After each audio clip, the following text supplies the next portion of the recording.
Hey folks, Andre Harrison here, back at it again with another RaceWorldTV Top 5, and in this bonus episode, I'm reliving my childhood, because I may just be 23 years old, but I'm old school, and I spent many a week's pocket money down Park Wheels Arcade dropping pound coins like I'm in the club. My passion of racing games started right here, and some of the greatest games I ever played was behind the magic of an arcade cabinet and eventual mortgage. In this Top 5, I run through 5 of the very best arcade cabinets.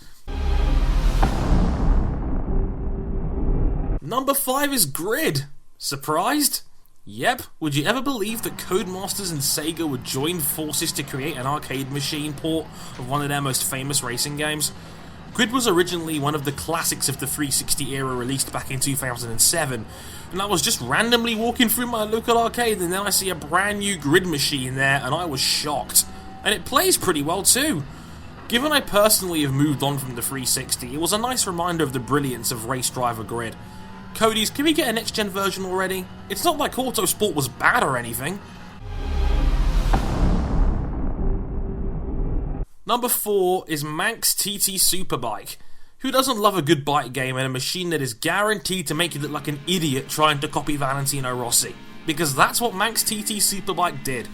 Sure, it didn't look great, even for 1995, but that little feel of leaning the bike and pretending you're one of those crazy people that actually take part in the Isle of Man TT is great, because leaning was what made you steer, which is what made the game so much more difficult than all the later ports with controllers on console.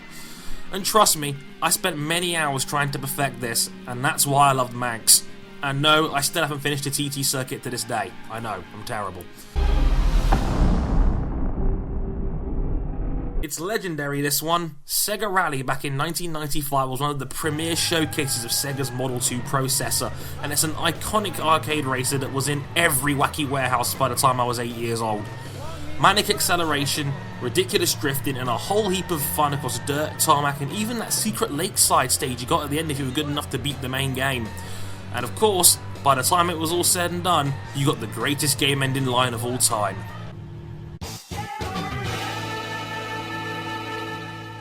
Ah, still magnificent.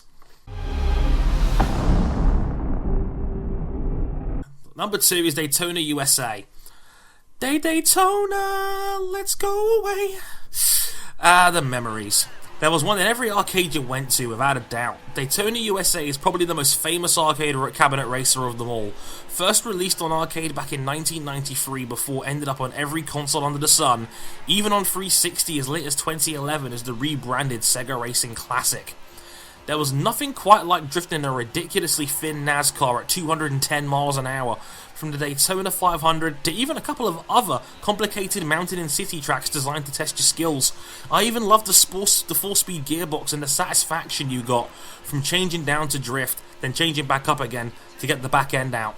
Even 6-year-old Dre felt like he was a proper racing driver. It's not quite my ultimate favourite, but Daytona was awesome. And hey, it was even pretty good in the game over stakes too.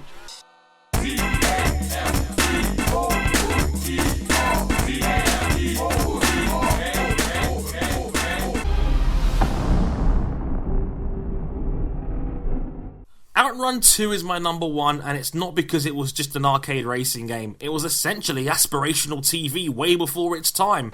Adults had Dynasty in Dallas, kids had drifting a 180 miles an hour Ferrari across the United States coastline with a beautiful girl in the passenger seat.